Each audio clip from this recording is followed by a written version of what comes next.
المرسلين وعلى آله وأصحابه أجمعين. أما بعد فأعوذ بالله من الشيطان الرجيم. بسم الله الرحمن الرحيم. قل يا عبادي الذين أسرفوا على أنفسهم لا تقنطوا من رحمة الله إن الله يغفر الذنوب جميعا إنه هو الغفور الرحيم. صدق الله العظيم. محترم دوستوں اور بزرگوں، جیسا کہ آپ حضرات جانتے ہیں کہ ہم اور آپ شعبان کے مہینے میں چل رہے ہیں اور سامنے اللہ تبارک و تعالیٰ کا مبارک اور بابرکت مہینہ رمضان المبارک کا آ رہا.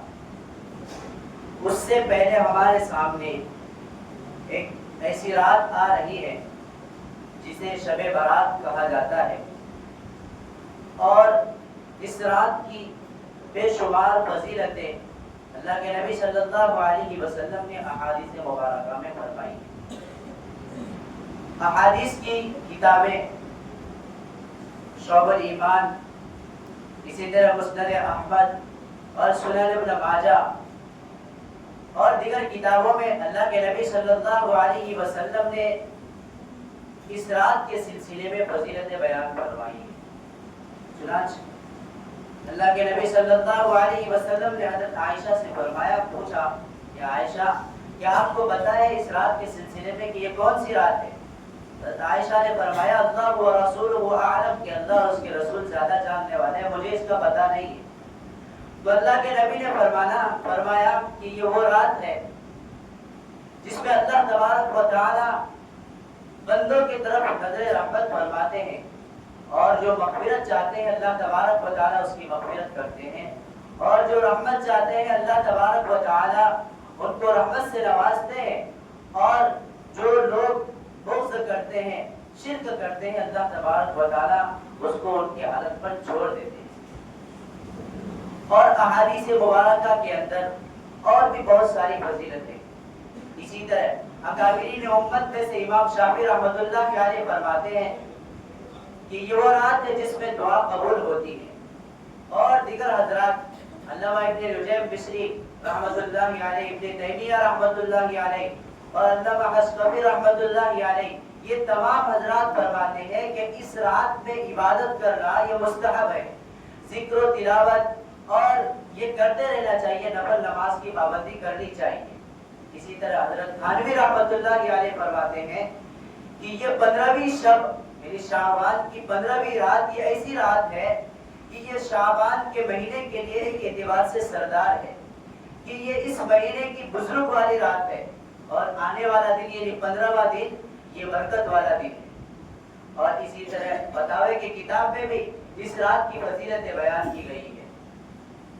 کفایت المفتی اور فتاوی محمودیہ، ان تمام کتابوں کے اندر بھی اس رات کے بارے میں یہ لکھا گیا ہے کہ یہ رات فضیلت والی رات ہے اور اس میں لوگوں کو عبادت کرنی چاہیے.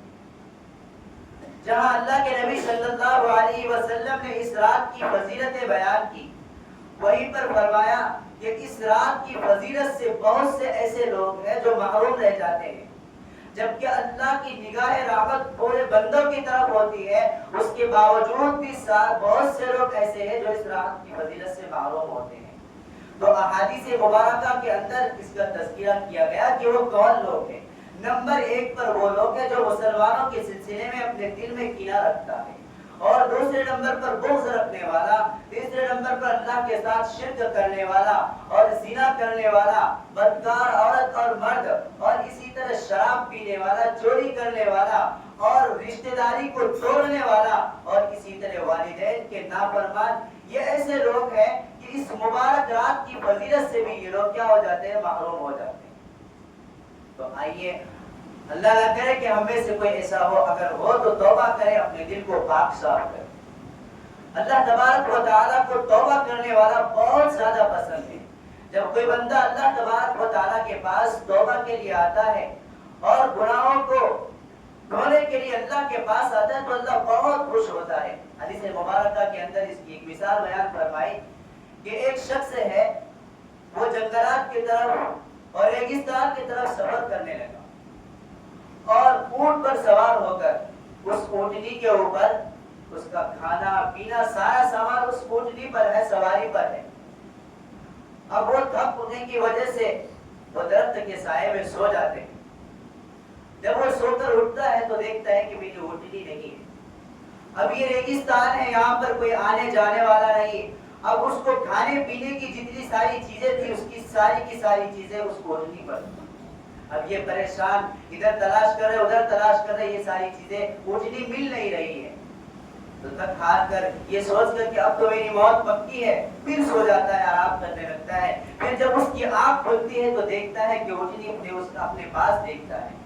تو وہ اتنا خوش ہوتا ہے دیکھ کر کہ وہ کہنے لگتا ہے اللہ انت عبدی وانا ربک, کہ اے میرے پروردگار تو میرا بندہ اور میں تیرا خدا ہوں. یہ خوشی کی وجہ سے اس کی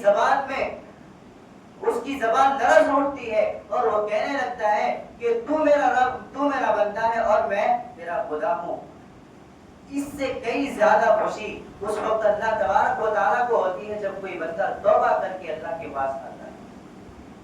اور اس کو ایک مثال کے ذریعے سمجھے کہ ایک ماں ہے, اپنے بچے کو بچپن میں خصوصی طور پر کتنے اچھے سے تربیت کرتی ہے. ہر ماں کو اپنے بڑے اولاد بڑی ہو چھوٹی ہو, ہر عمر میں اس کو محبت ہوتی ہے. لیکن بچپن میں ماں کو بے انتہا بچے سے محبت ہوتی ہے.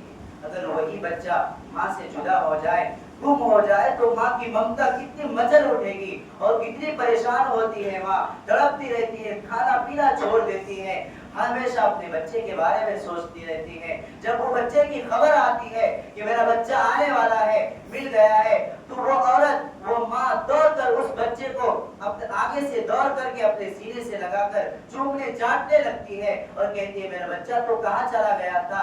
اللہ تبارک و تعالیٰ فرماتے ہیں کہ جب کوئی بندہ میرے پاس توبہ کے لیے آتا ہے, اپنی ضرورت کو میرے سامنے رکھنے کے لیے آتا ہے, تو میں اس سے کئی زیادہ دوڑ کر میں اسے اپنے دامن رحمت میں لے لیتا ہوں. تو اللہ تبارک و تعالیٰ توبہ کرنے والوں کو بے حد پسند فرماتے ہیں. حدیث مبارکہ کے اندر ہے کہ لوگ مایوس نہ ہو.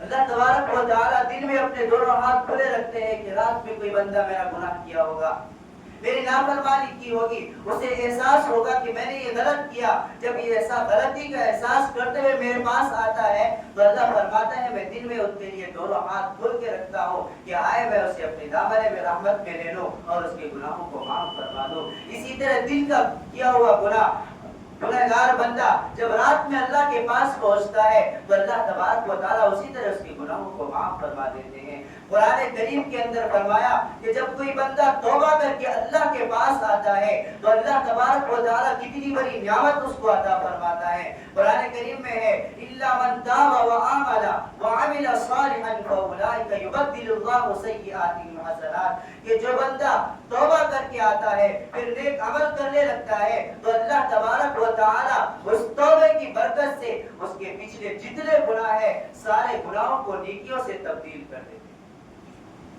اور دوسری تفسیر اس کی یہ فرمائے کہ اللہ تبارک و تعالیٰ اس کو اتنی توفیق دے دے گا کہ وہ جتنا گناہ کیا تھا اس سے کئی زیادہ نیکی کرنے کی توفیق دے دے گا.